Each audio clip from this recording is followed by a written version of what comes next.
Hello friends, welcome to our channel दीप्रशिता show.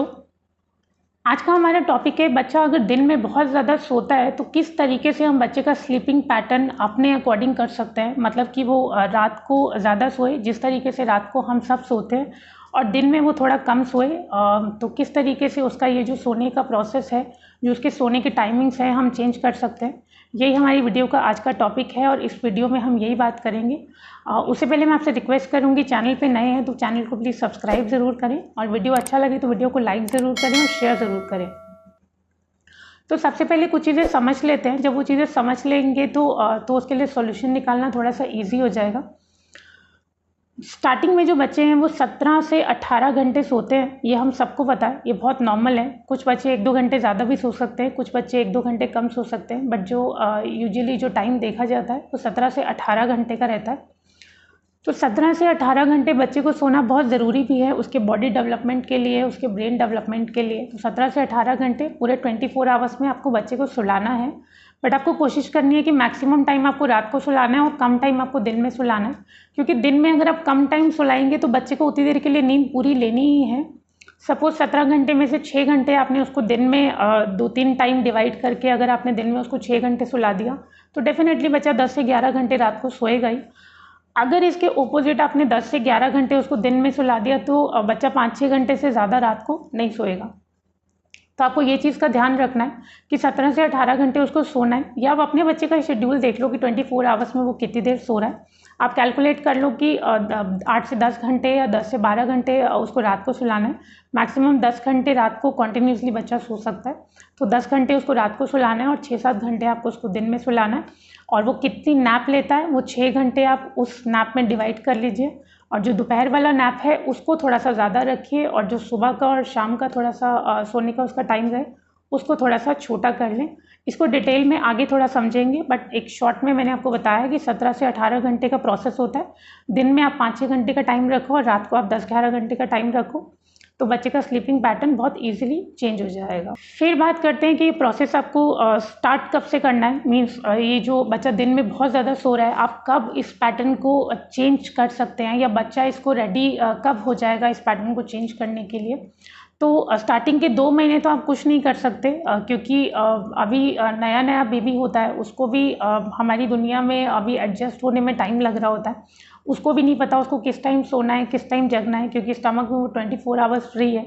आपको भी नहीं पता वो किस टाइम सोता था, किस टाइम जगता था। तो अभी जैसे जैसे वो वर्ल्ड में है, आप उसका रूटीन देख रहे हो, वो हम लोग को समझ रहा है। तो मेरा पर्सनली आपको सजेशन ये है कि 2 मंथ्स तक आप कुछ नहीं कर सकते। 2 मंथ्स तक जैसे जैसे वो आपसे डिमांड कर रहा है, जैसे जैसे उसको नींद की ज़रूरत है, आप नींद दीजिए। बट 3rd मंथ से डेफिनेटली इस प्रोसेस को आप स्टार्ट कर दो, क्योंकि जैसे जैसे ये लेट हो जाएगा उसकी बॉडी फिर उसी अकॉर्डिंग काम करना स्टार्ट कर देगी, और फिर उसके बाद में ये पैटर्न चेंज करना थोड़ा मुश्किल हो जाता है, बट थोड़ा सा मुश्किल हो जाता है। बट तो मैं आपको यही सजेशन दूंगी कि 3 मंथ से आप ये चीज़ को फॉलो करना स्टार्ट कर दो, तो 1-8 महीने के अंदर ही बच्चे का जो स्लीपिंग पैटर्न है वो चेंज हो जाएगा। फिर एक लास्ट चीज़ जो आपको ध्यान रखनी है वो ये है कि आपको थोड़े से पेशेंस रखने पड़ेंगे और थोड़ा सा स्ट्रॉन्ग भी रहना पड़ेगा। वो ऐसे कि जब बच्चे को दिन में सोने की हैबिट है तो बच्चा थोड़ा सा परेशान होगा, थोड़ा सा रोएगा, क्योंकि जिस टाइम उसको सोने की ज़रूरत है उस टाइम पे वो फीडिंग डिमांड करेगा, और क्योंकि छोटे बेबीज़ ब्रेस्ट फीड पे या फॉर्मूला पे या बाहर के दूध पे ही होते हैं, तो वो फीडिंग डिमांड करेगा और वो सो जाएगा। तो उस टाइम पे आपको थोड़ा सा स्ट्रांग रहना है, आपको थोड़ा सा कैलकुलेट करके चलना है। आप बेबी को बहुत ज़्यादा परेशान ना करें, बट ये 10-10 मिनट करके अगर आप थोड़ा सा टाइम बढ़ाएंगे तो वो डेफिनेटली बढ़ जाएगा। जैसे बेबी अगर अभी डिमांड कर रहा है कि उसको अभी सोना है, वो आपको पता चल जाएगा। 2 महीने आप बेबी के साथ आपको हो चुके हैं, तो आपको पता चल जाएगा कि उसको सोना है। तो 10 से 15 मिनट कम से कम आप उसको बातों में एंगेज करने की कोशिश करें। आप उसके साथ थोड़ा खेलना स्टार्ट कर दो, थोड़ा बातें करना स्टार्ट कर दो। तो वो जैसे जैसे ये 10-15 मिनट का टाइम बढ़ता जाएगा, जैसे आज आपने ये 5 मिनट के लिए किया, कल आप थोड़ा 10 मिनट के लिए कर लो, फिर आप 15 मिनट के लिए कर लो। तो जैसे जैसे उसके स्लीपिंग पैटर्न में उसके स्लीप में उसके इंटरवल्स में थोड़ा सा टाइम हो जाएगा। जैसे उसने पहली नैप सपोज 11 बजे ली थी और अब वो आपसे डिमांड कर रहा है 2 बजे, तो आप थोड़ा सा टाइम उसको लगाओगे और वो 2:15 बजे सोया, तो वो इंटरवल्स बढ़ते जाएंगे, वो जो टाइम गैप है वो बढ़ता जाएगा और रात को बेबी ईजिली सो पाएगा। तो आपको थोड़ा सा पेशेंस ये रखना है और आपको थोड़ा सा स्ट्रॉन्ग ये रहना है कि जब आप 5 से 10 मिनट आप उसको एंगेज रख रहे होगे, जब आप उसके साथ खेल भी रहोगे तो भी वो थोड़ा सा परेशान हो रहा होगा, तो आपको उसको थोड़ा सा परेशान होने देना है, उसमें कोई प्रॉब्लम नहीं है। क्योंकि हम जब उसका स्लीपिंग पैटर्न चेंज कर रहे हैं तो उसकी बॉडी के लिए भी अच्छा है, क्योंकि रात को सोने के बाद बॉडी जितने अच्छे से रिलैक्स होती है वो दिन में सो के नहीं हो सकती, तो वो बेबी के लिए भी बहुत अच्छा है। तो अब आगे बात कर लेते हैं हमें ऐसी क्या चीज़ें करनी है जो बेबी आराम से सो पाए रात को, और दिन में थोड़ा कम सो पाए, ताकि उसका जो स्लीपिंग पैटर्न है हम चेंज कर पाएँ। सबसे पहली चीज़ जो आपको ध्यान रखनी है, आपके रूम का एटमॉस्फेयर में क्या आता है कि आपका जो सपोज़ विंटर्स है तो अपने रूम का टेम्परेचर थोड़ा सा मेंटेन करके रखिए। आपका रूम का टेम्परेचर हमेशा 25 टू 27 डिग्री सेल्सियस होना चाहिए, चाहे समर्स हैं चाहे विंटर्स हैं। और आप वैसे मेंटेन नहीं कर पा रहे हैं तो विंटर्स में आप थोड़ा उसको ब्लैंकेट उड़ा के रखो। मीन्स आपको उसकी बॉडी को थोड़ा सा कंफर्टेबल रखना है। ये नहीं हो कि वो ठंड की वजह से या गर्मी की वजह से परेशान हो रहा है और रात को उसकी नींद डिस्टर्ब हो रही है, और रात को अगर नींद डिस्टर्ब होती रहेगी तो वो दिन में सोएगा डेफिनेटली। तो आपको कोशिश ये करनी है कि रात को जब वो सो रहा है तो आपको हर तरीके से उसको कंफर्टेबल रखना है, ताकि वो रात को ज़्यादा देर सोता रहे, और वो ज़्यादा देर रात को सो लेगा तो दिन में डेफिनेटली वो जग पाएगा। फिर इस केस में आपको थोड़ा सा अटेंटिव रहने की ज़रूरत है। अटेंटिव आपको कैसे रहना है, जैसे सपोज़ रात को बेबी सो रहा है तो होता क्या है कि बेबी अगर मदर फीड पे होता है तो दूध जो है उसको बहुत जल्दी डाइजेस्ट हो जाता है। वो आपके बेबी का अब तक आपको पता चल चुका होगा कि वो कितनी देर में रात को उठ जाता है। जैसे प्रशिता करीब करीब 2 घंटे में उठ जाती थी, और 2 घंटे के बाद वो फिर फीड डिमांड करती थी, और फीड करके 10 से 15 मिनट जो भी उसको फीड करना होता था तो वो सो जाती थी। तो आपको अटेंटिव ये रहना है कि जब भी बेबी थोड़ा सा हिल रहा है या उसको थोड़ा सा फीड की डिमांड हो रही है तो आपको वहीं पे प्रेजेंट होना है। अगर बेबी उस टाइम पे उठ जाता है, या आपको 5 मिनट हो जाते हैं या आप थोड़ा लेट हो जाते हैं उसको उठाने के लिए, वो एक बार उठ जाएगा तो वो एक्टिव हो जाएगा, फिर उसका सोना थोड़ा सा मुश्किल हो जाएगा। और अगेन मैं आपको कहूँगी रात को वो ठीक से सो नहीं पाएगा तो दिन में पक्का वो सोएगा। तो रात का आपको पैटर्न बहुत अच्छे से ध्यान रखना है।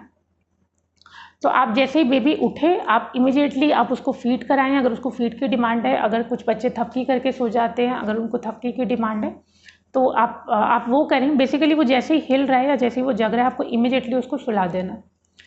फिर अपने रूम्स की जो लाइट है वो थोड़ा सा आप बंद करके रखें, बहुत डिम लाइट आप जला के रखें, ताकि लाइट की वजह से भी बेबी जग ना जाए। तो लाइट का भी आप थोड़ा सा ध्यान रखो, क्योंकि कई बार रूम में रोशनी बहुत ज़्यादा होती है या शोर थोड़ा सा ज़्यादा होता है तो बेबी उस टाइम पे भी उठ के बैठ जाता है। वो आपको नहीं करना है। आपके रूम एटमॉस्फेयर में ये भी एक चीज़ इंक्लूड होती है कि लाइट का आपको बहुत ध्यान रखना है, कि आप बेबी को फील कराओ कि रात का टाइम जो है वो बिल्कुल सोने के लिए ही है, और आप उसी तरीके से रूम का एटमॉस्फेयर रखो जिस तरीके से नॉर्मली रहता है। तो आपको लाइट्स हमेशा बंद रखनी है और डिम लाइट रखनी है, ताकि बेबी जब उठता है तो उसको बहुत ज़्यादा रोशनी ना लगे और वो एक्टिव नहीं हो जाए। फिर है कि जब बेबी रात को सोने लगा है, और सपोज़ वो 10 बजे सोने लगा है, तो आप अच्छे से एक बारी उसको फीड करा दो। आप सिर्फ थपकी दे के उसको नहीं सुला दो, ताकि वो भूख की वजह से आधे घंटे बाद ही उठ जाए। जिस समय भी वो सोने लगा है आप अच्छे से उसका पेट भर दो, जितना भी उसको फीडिंग रिक्वायरमेंट है, ताकि वो भूख की वजह से बार बार ना उठता रहे। और जैसे कि मैंने आपको पहले भी बताया कि अगर बीच में वो उठता है तो भी आप इमीडिएटली उसको फीड करा दो, और वो रात को प्रॉपरली इस हिसाब से सोता रहेगा। फिर लॉन्ग इंटरवल्स की हम बात करते हैं। जैसे मैंने आपको पहले भी बताया कि जैसे बेबी दिन में आपका सपोज़ 2 घंटे जगता है और फिर सो जाता है, फिर 2 घंटे जगता है और फिर सो जाता है, तो ये इंटरवल्स को आप थोड़ा सा बढ़ाओ। अगर वो 2 घंटे बाद सो जाता है तो आप उसको 3 घंटे करो, तभी आप उसका जो नैप टाइम है वो थोड़ा सा कम कर पाओगे। अगर वो दिन में 4 नैप लेता है तो आप उसको 3 कर दो, अगर वो 3 लेता है तो आप उसको 2 कर दो। आइडली होता ये है कि सुबह बच्चा जब नहा के आता है तो वो 1-1.5 घंटा सोना प्रेफर करता है, तो आप कोशिश करो कि वो 1 घंटा ही सोए। और फिर दोपहर को जब वो थोड़ा सा खाना खा लेता है तो आप 2-2.5 घंटे उसको सुला सकते हो। तो इस तरीके से आप उसका जो टाइम है वो बढ़ा दो, इंटरवल्स उसके बढ़ा दो। जैसे 11 बजे सोया है तो उसके बाद आप 3 बजे से पहले उसको मत सुलाओ। आपको बस कोशिश ये करनी है कि दिन में वो 5 से 6 घंटे से ज़्यादा किसी भी हालत में ना सोए। कोशिश आपको यही करनी है। धीरे धीरे जब आप ये कोशिश करोगे तो ये सक्सेस हो जाएगी। फिर जब रात को बेबी को सोना है तो आप थोड़े से कपड़े उसके चेंज कर दो, उसको थोड़ा सा फ्रेश फील करा दो। उसको थोड़ा सा आप जो गीला हाथ लेके अपना थोड़ा सा उसका बॉडी स्पॉन्ज कर सकते हो और उसको कपड़े चेंज करा दो ताकि वो थोड़ा फ्रेश फील करे।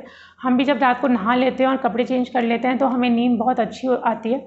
सेम बेबीज़ के साथ में है, वो पसीने की वजह से बड़े इरिटेट से होते रहते हैं क्योंकि सारा दिन बहुत एक्टिविटीज़ करते हैं, तो पसीना उनको हम कितना भी एटमॉस्फेयर, कितना भी जो रूम टेम्परेचर है वो नॉर्मल करने की कोशिश कर लें, बट बच्चों में इतनी ज़्यादा हीट जनरेट होती है कि उनको पसीना बहुत आता है। तो आप रात को उनको थोड़ा सा स्पॉन्ज करके कपड़े चेंज करके फिर सुलाएं ताकि वो पसीने की इरिटेशन की वजह से उनकी नींद डिस्टर्ब ना होती रहे और वो आराम से सो पाए। फिर आप उनको थोड़ा सा एक्टिविटी कराओ, मीन्स अगर वो छोटा भी है तो आप बातें करो, वो आगे से आपके साथ थोड़ी सी बात करेगा तो भी वो थकेगा, थोड़ा सा हाथ पैर चलाएगा तो भी वो थकेगा। और स्पेशली ये एक्टिविटी आप शाम के टाइम पे ज़रूर कराओ, लाइक 7-8 बजे के बाद या जब वो सोने वाला है उससे थोड़ी देर पहले, क्योंकि बेबी जब थकेगा तो रात को नींद उसको बहुत अच्छी आएगी। तो आप थोड़ा सा एक्टिविटी उसको ज़रूर कराओ। मैं बार बार यही कहूँगी, आपको फोकस ये करना है कि किसी भी तरीके से वो रात को ज़्यादा से ज़्यादा नींद ले ले ताकि वो दिन में कम सोए, और जब वो दिन में कम सोएगा तो ऑटोमेटिकली वो रात को ज़्यादा सो पाएगा। तो आप उसके कपड़े चेंज करके एक तो उसको आपको फ्रेश कर देना है, दूसरा आप उसको थोड़ा एक्टिविटी कराते रहें जिससे वो थक जाए। फिर रात को आप हमेशा थोड़ा सा रूटीन बना लो, क्योंकि बच्चे एक्टिविटी करके क्योंकि बहुत थक जाते हैं, तो आप थोड़े से बड़े सॉफ्ट हैंड से उनके थोड़े से हाथ दबा दो, थोड़े से पैर दबा दो ताकि उनकी बॉडी थोड़ी सी रिलैक्स हो जाए और वो आराम से सो पाए। और आपको ध्यान रखना है कि कभी भी आपको शाम को 6-7 बजे के बाद, मतलब अगर आपका बच्चा 10 बजे सोता है तो कम से कम 3 घंटे या 4 घंटे पहले आपको उसको सुलाना नहीं है। आपका बच्चा 11 बजे सो रहा है तो वो 7 बजे का टाइम हो जाएगा, आपका बच्चा 10 बजे सो रहा है तो वो 6 बजे का टाइम हो जाएगा। मीन्स उसके सोने के पहले आप 3-4 घंटे पहले उसको कभी भी ना सुलाएं। आइडियल टाइम यही होता है कि 6 से 7 बजे के बाद आप बच्चे को कभी भी ना सुलाएं। भले ही वो थोड़ा सा परेशान हो रहा हो, आप थोड़ा सा उसको फीड करा दो, उसके साथ खेल लो, उसके साथ बातें कर लो, उसको किसी चीज़ में एंगेज कर दो, बट आपको 6 से 7 बजे के बाद कभी भी उसको सोने नहीं देना। आप अगर वो कर लोगे, आप वो एक्टिविटी बच्चे के साथ कर लोगे तो बच्चा हमेशा रात को सोएगा। वो थोड़ा सा परेशान ज़रूर होगा, बट जब आप ये डेली बेसिस पे करोगे तो उसको आदत हो जाएगी, उसकी बॉडी को आदत हो जाएगी उस चीज़ को ऑब्जर्व करने की। तो आपको ये ज़रूर ध्यान रखना है कि 6 से 7 बजे के बाद बेबी को कभी भी सोने नहीं देना है। फिर जैसे मैंने आपको पहले भी कहा कि उसके नैप, अगर पहले वो 4 बार ही दिन में सोता था तो आप उसको 3 कर दो, और अगर 3 बार सोता था तो उसको 2 कर दो। आप थोड़ा सा उसको नैप की जो क्वांटिटी है उसको थोड़ा सा कम कर दो। और उसके बाद में एक चीज़ की बच्चे को हैबिट डालो, ये जब बच्चा बड़ा हो जाएगा तो भी आपको बहुत काम आएगी, क्योंकि आखिर अभी वो छोटा है तो 2-3 साल के बाद उसको स्कूल भी जाना है या आपको कहीं जाना हो सकता है। तो बच्चा, कई बार क्या होता है, कुछ केसेस में हमने देखा है कि बच्चे सो रहे हैं और मदर आवाज़ लगाई जा रही है तो बच्चा फिर उठते नहीं है, और उठ भी जाते हैं तो फिर उनकी बॉडी बड़ी डिस्टर्ब सी रहती है। तो आप अभी से बच्चे को ये हैबिट डाल के रखो, जैसे कि आपको एक टारगेट करना है कि आपने दिन में उसको 5 से 6 घंटे सोने नहीं देना, 5 से 6 घंटे ही सोने देना। तो सपोज़ बच्चा 11 बजे सोया, आप सोच लो कि 1.5 घंटे से ज़्यादा इसको सोने नहीं देना है। आप 11 बजे सोया तो 12:30 बजे आप उसको बहुत प्यार से उसके सर पे हाथ फेर के उसको अच्छे से बात करके आप उसको उठाने की कोशिश करो। हो सकता है बच्चा 1 दिन ना उठे, हो सकता है बच्चा 2 दिन ना उठे, बट धीरे धीरे उसको इस चीज़ की हैबिट पड़ जाएगी। और कभी भी जैसे जैसे वो बड़ा होगा, जब भी आप उसको उठाओगे तो वो आराम से उठ जाया करेगा, क्योंकि उस चीज़ की आदत उसको बहुत छोटे होते से ही पड़ जाएगी कि अभी मेरी मम्मा ने या मेरे डैडी ने मुझे उठाया है तो मुझे उठना ही है। और जब आप ये कर लोगे तो वो 5 से 6 घंटे का टारगेट आपका पूरा हो जाएगा। जैसे सुबह का आपने 1.5 घंटे बना लिया, और जो दोपहर का वो जो सोने का उसका टाइम है वो आप 2.5 घंटे कर सकते हो, तो 1.5 और 2.5 हो गया 4 घंटे। और वो उसके बाद अगर छोटा सा एक नैप लेना चाहे तो वो ले सकता है, जैसे 5-1 बजे उसको अगर मन कर रहा हो सोने का, वो आप अपने बच्चे के अकॉर्डिंग टाइमिंग देख सकते हो, क्योंकि कई बच्चे सुबह 6 बजे उठ जाते हैं तो उनका सोने का टाइम सुबह 9 बजे भी हो जाता है। तो वो आपके बच्चे के ऊपर है, बट आप उस हिसाब से प्लान कर लो कि 6-7 घंटे से ज़्यादा आपको सोने नहीं देना।